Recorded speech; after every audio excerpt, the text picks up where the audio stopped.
Hi everybody, Dana Shoaf, editor of Civil War Times Magazine. I'm back with Melissa Wynn, director of photography. We are on the Bristoe Station battlefield. It's 140 acres here, to reiterate. And again, there were two engagements that were fought on this property, or partially fought on this property.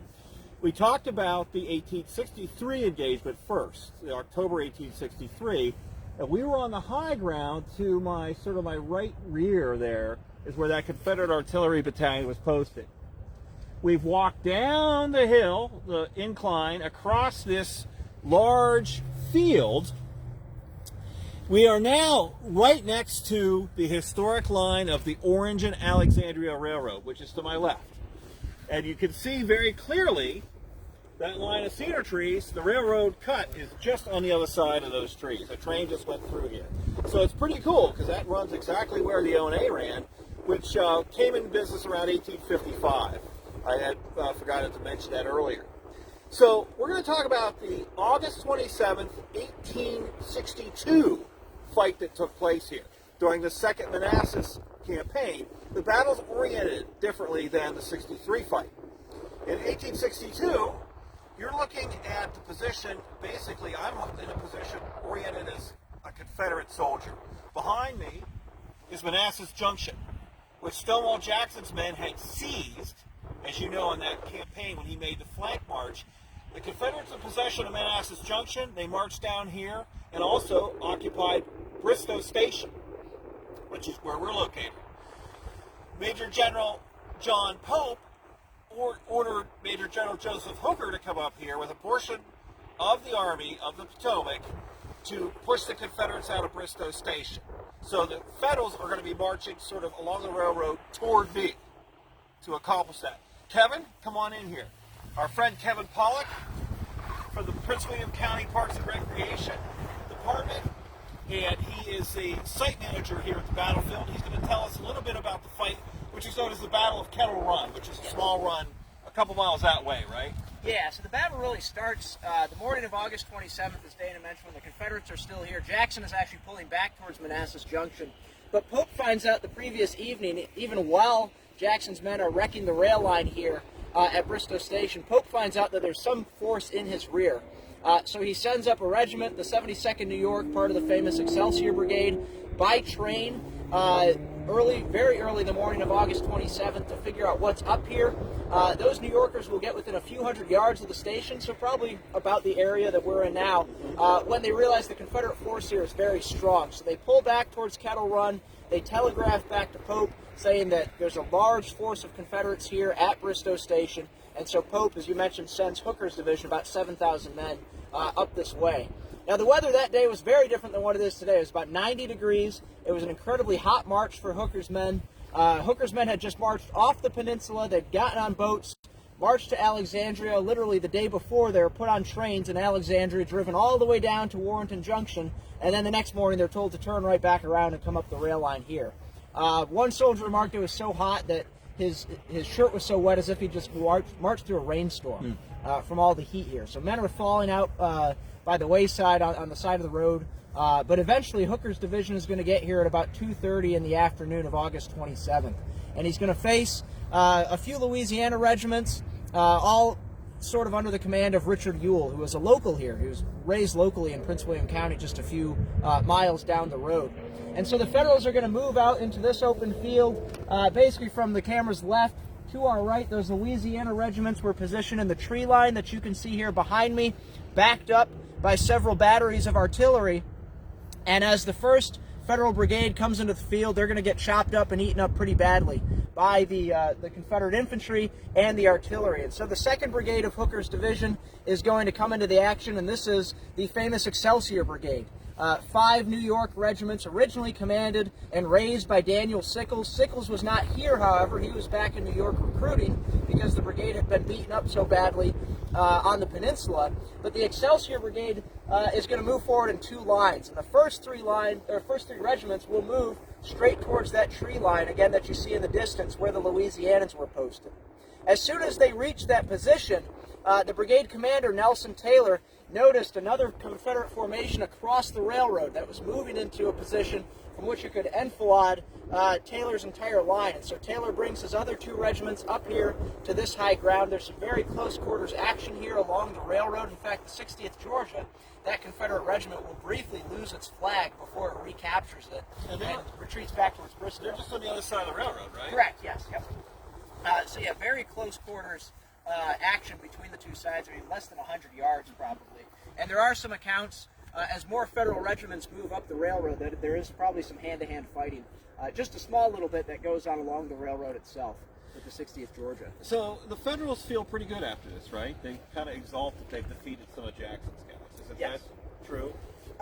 Yes and no.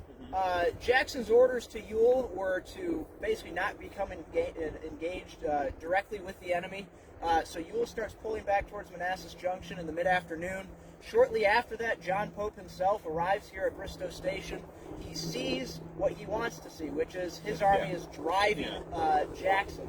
And so I guess that's what I was kind of yes, So Pope is going to his famous line of "We shall bag the whole crowd" comes in the aftermath of this fight, where now he focuses entirely on Jackson, and of course that's going to be to his detriment a few days later when he completely misses the fact that Longstreet and Jackson have reunited at Second Manassas. This small battle here really has big implications for that Second Battle of Manassas.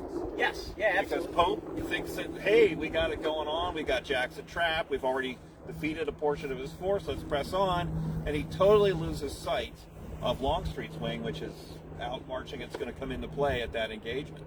Now, there's a trail that wanders through here as well, and there's a number of wayside panels out here in the field, and this one talks about the Excelsior Brigade.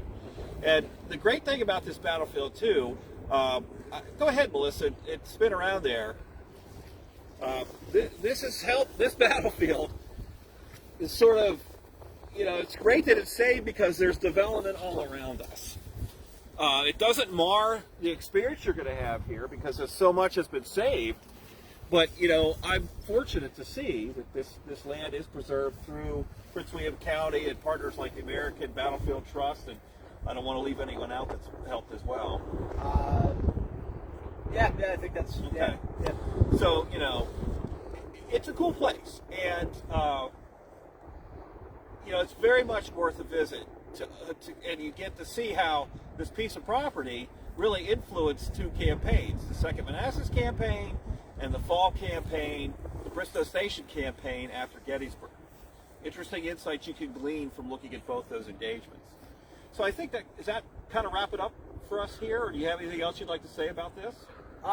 Just one fun story that we like to talk about here. When Jackson's men are wrecking the rail line here the night of August 26th, 2 Federal trains actually make their way through to Manassas Junction. That's right, yeah. Yes, but one of the trains that comes by is the President, as it's called, and it has a portrait of Abraham Lincoln fixed to the front of the locomotive. And as it's pulling into the station, those Louisianans and some of Jeb Stuart's cavalry have flipped the switch so that the train will derail as soon as it hits the station. So the engineer comes pulling in with the President. He starts getting shot at by the Louisianans, and so he floors it trying to get through the station, and of course the train goes flying off the tracks. But in the aftermath of that, one of the Louisianans wrote that they had put a bullet hole right through Abraham Lincoln's forehead of that portrait there on the front of the locomotive. So just a precursor, I guess. They were probably pretty proud of that. Yeah, I'm sure they were. So trains were actually being used by the Federals on the 26th before that was captured, right? Yes, correct. Yep. Yeah, so trains were shooting through there really unaware that in just a few moments Jackson's guys are going to show up and shut it down. Yes, they were completely surprised by it. Yeah. As was Pope, I think, too. Yeah. Really cool stuff. Anyone that wants to say hello? Yeah, we have a lot of people on again. We have to say hi to Jim Kosa. Hey, Jim. Sharita Bidcover's here. Ryan Kaiser. Ryan, hi. Yeah, Sharita was here last year. Excellent. And said she's happy to see it again. Sue Ann Booth. Hey, Sue Ann. Matt Locke. Matt. Ben Richards from England. Oh, awesome. Yeah. Audience. That's great. Henry DeClerc. Rich Condon wants to note that it looks a little chilly up here, of course. Rich lives in North Carolina. He's in the low country. He lives in the low country and glories over the fact that it's sunny and warm down there. Hey, Rich, call me in July when the mosquitoes are sucking your blood and you can't move. Anyone Steve else? Fan also. He says he's Dana's biggest fan. Carrie Fortis. Yeah, lots of people on. Excellent. Thanks so much. Thank you all for joining us. And I think we're going to go off the battlefield for our next stop, right? Yes. And we're going to visit a site, a structure, so that Prince William County is also preserving, which I think you're going to find pretty cool. Okay? So join us in a few moments, 20 minutes or so, half 30 hour, minutes, yeah. and we'll be back. More with Kevin and Rob and of course Melissa and myself. Okay?